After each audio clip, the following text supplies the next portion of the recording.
I was 17 the first time I realized I didn't believe, not in the way my family did, not in the God they knelt to every Sunday, eyes closed tight, voices trembling with devotion, not in the rules that told me who I could be, what I should wear, how I should speak, think, and love. I didn't say it out loud, not yet, but something inside me had shifted, like a door creaking open in a room I'd never dared to enter. And once that door opened, I couldn't shut it again.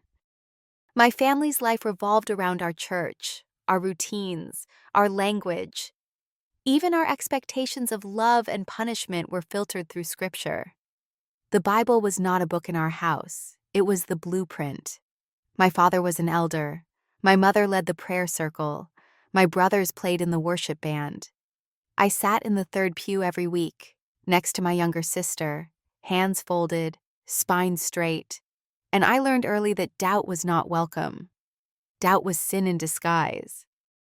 But doubt had already started growing inside me, not because I wanted to rebel, because I wanted to understand why some prayers went unanswered, why were some people excluded, why were the women always quieter, why did love have to be so conditional? And when I asked those questions, the answers came like a slap, not physical, but cold, final, because that's what God says, because obedience is faith, because if you keep asking, you're listening to the devil. So I stopped asking, out loud. Inside, I wrote things down. In a small notebook I kept under my mattress, questions come, verses that didn't sit right. Things I saw, like how the pastor's son was forgiven for getting a girl pregnant, while the girl was sent away and never spoken of again. How my friend came out as gay, and suddenly everyone treated him like a ghost. How I was told that wanting to go to college outside our state was straying from the path. Every week, I sat in the pew with the quiet terror of a girl who knew her truth would cost her everything. And then, one Sunday, it did. It was supposed to be a testimony. Each youth group member had to take a turn sharing their walk with Christ in front of the congregation. I rehearsed what they expected: the lines, the cliches, the smiling redemption story. But the words stuck in my throat like thorns. So when it was my turn, I stood behind the microphone and said, I don't know if I believe anymore. I don't know if I ever did. But I do know that pretending is not the same thing as faith. Gasps, then silence, then the pastor's eyes narrowed, then my father's jaw was tightening, then my mother's hands clenched in her lap. We didn't talk in the car, not that night, not the next morning. 2 days later, my father knocked on my bedroom door. He was holding my Bible and a letter. He didn't yell. He didn't cry. He just said, if you choose to walk away from this house's faith, then you choose to walk away from this house. I asked if I could stay until graduation.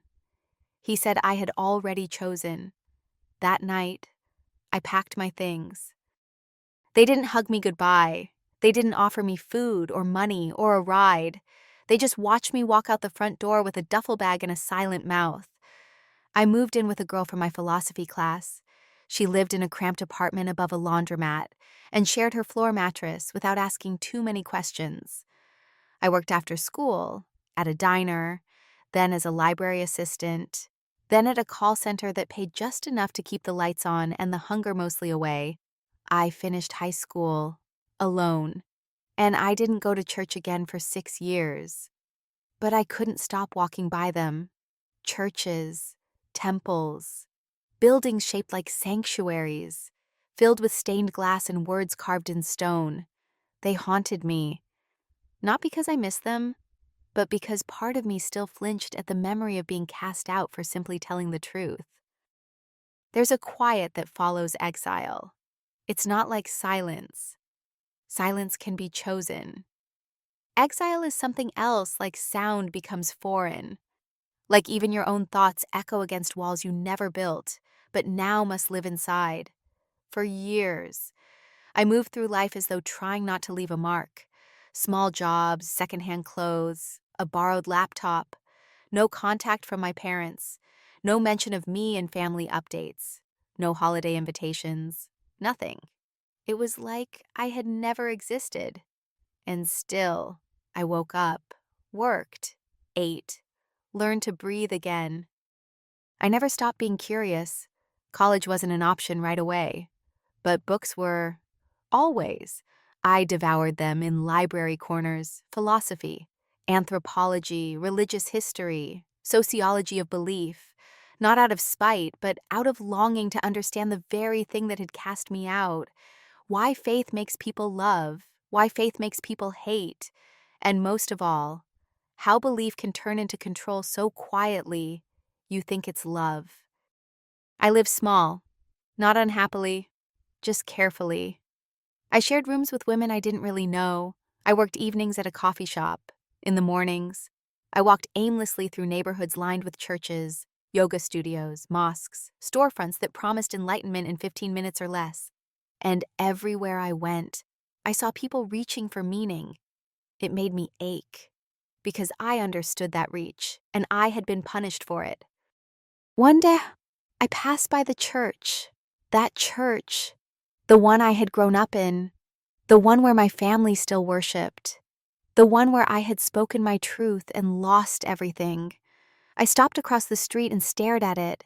It looked smaller than I remembered. The paint was fading.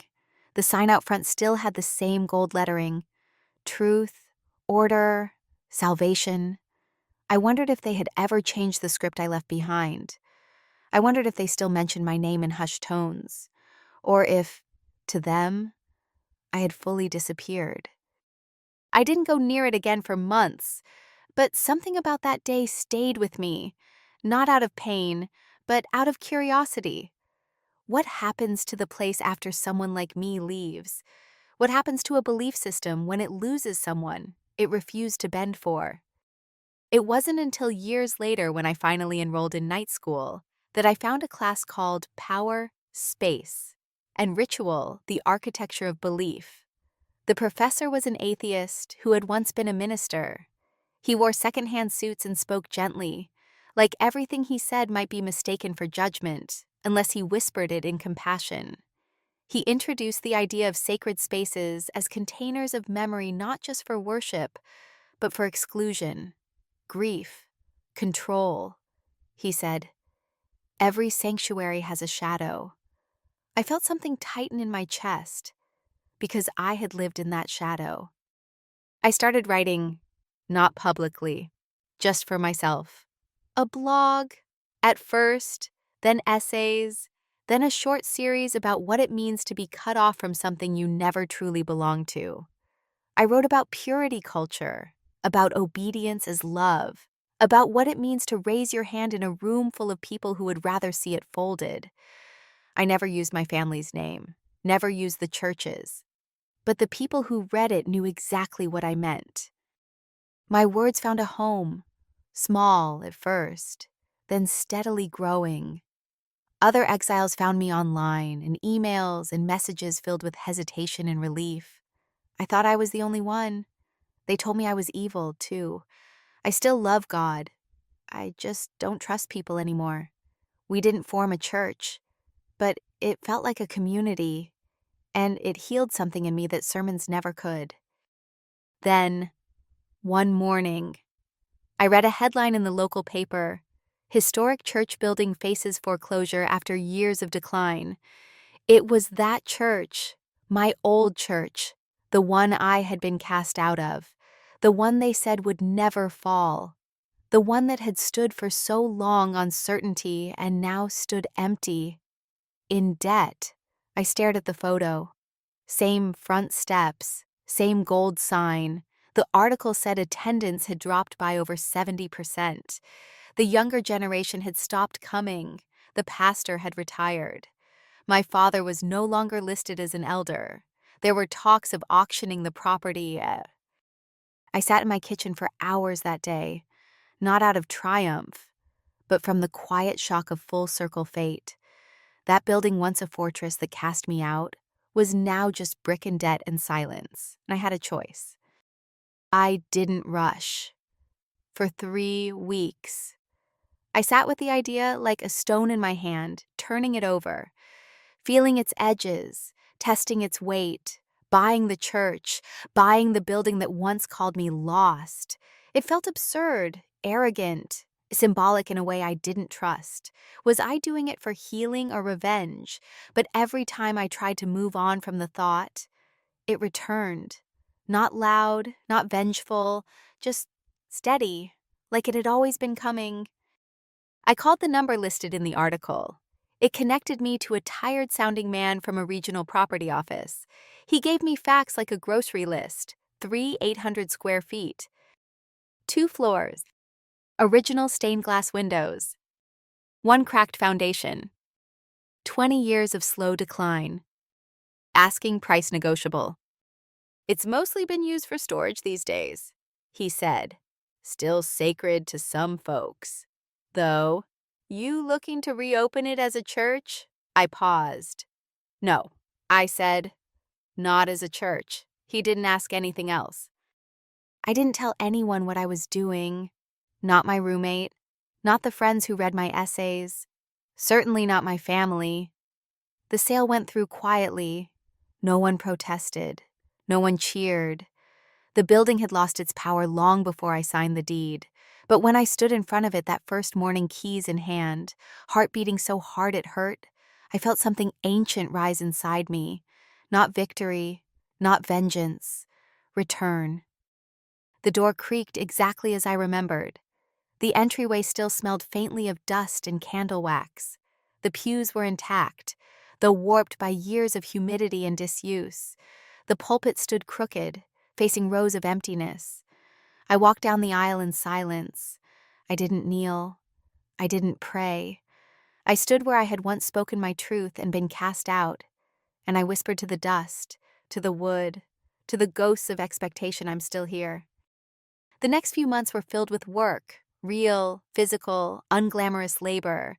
I cleaned, repaired floorboards, scraped off peeling paint, rented scaffolding to reframe the windows, replaced locks, hauled out old hymnals, water-damaged pew cushions, Sunday school relics too brittle to save.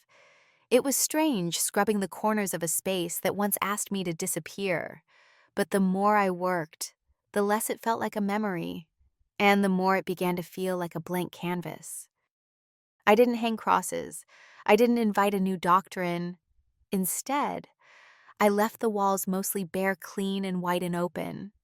I set up long tables and shelves, cushions in the corners, warm lights, silence. Where it used to be filled with command, it became a gathering space. Not for worship, for breathing. People came. At first, a few, then more.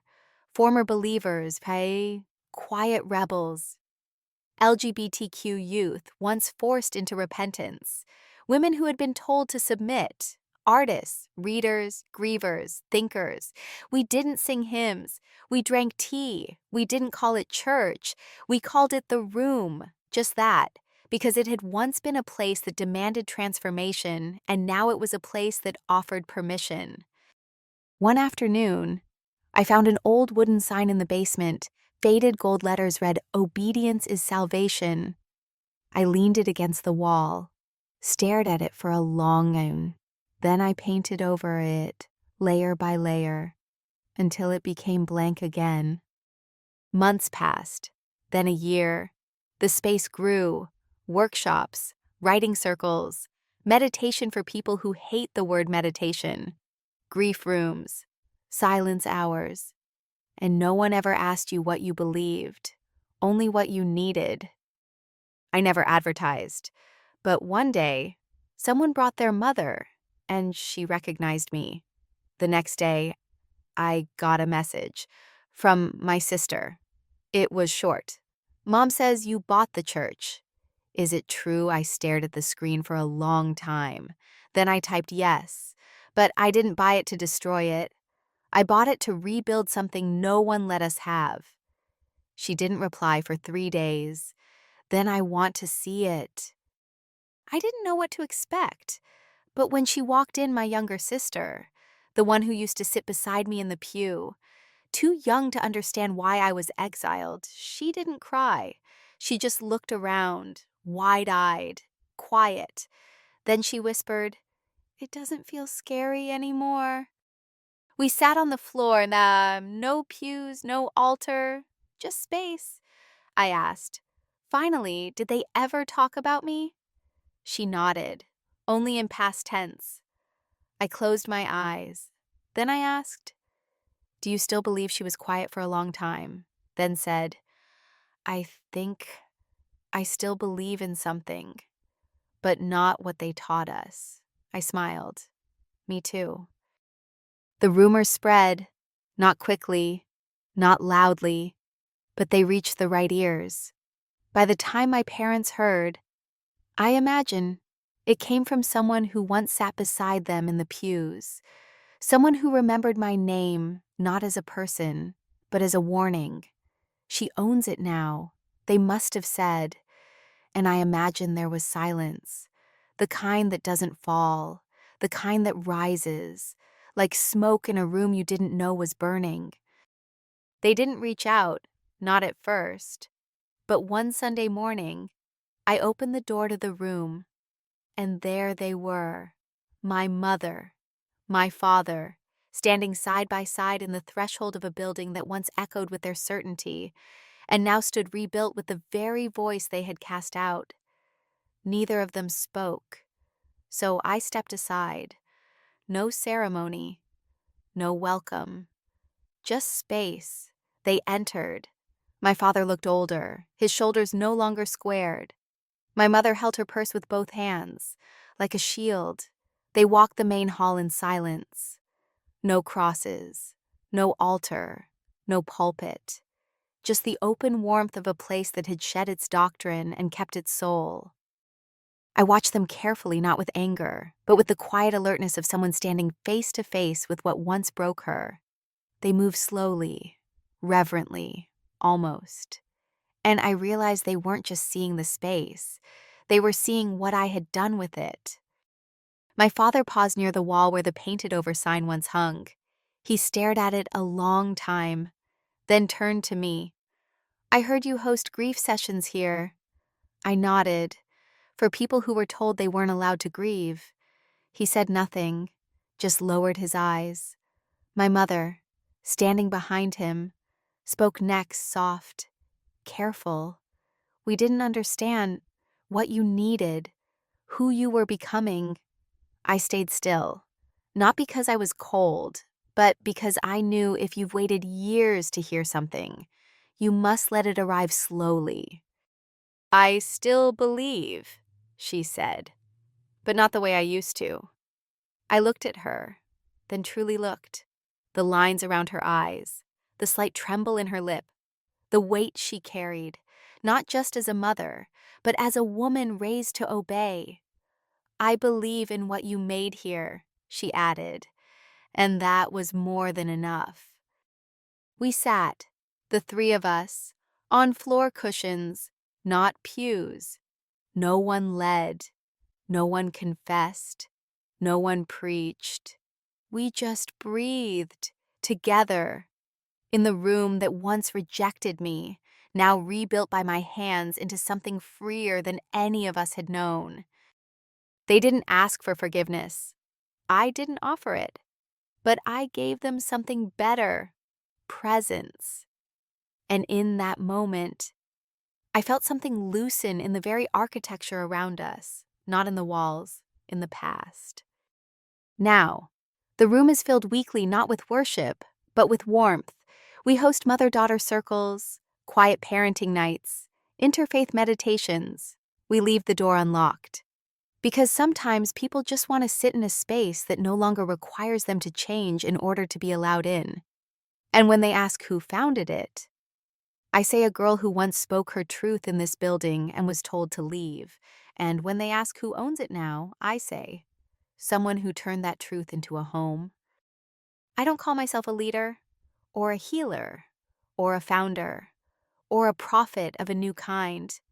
I am simply still here, After all the silence, after all the severing, after all the years, I am still here. And this place, this former church, this reclaimed breath of stone and sunlight, it is mine, not because I conquered it, but because I dared to return.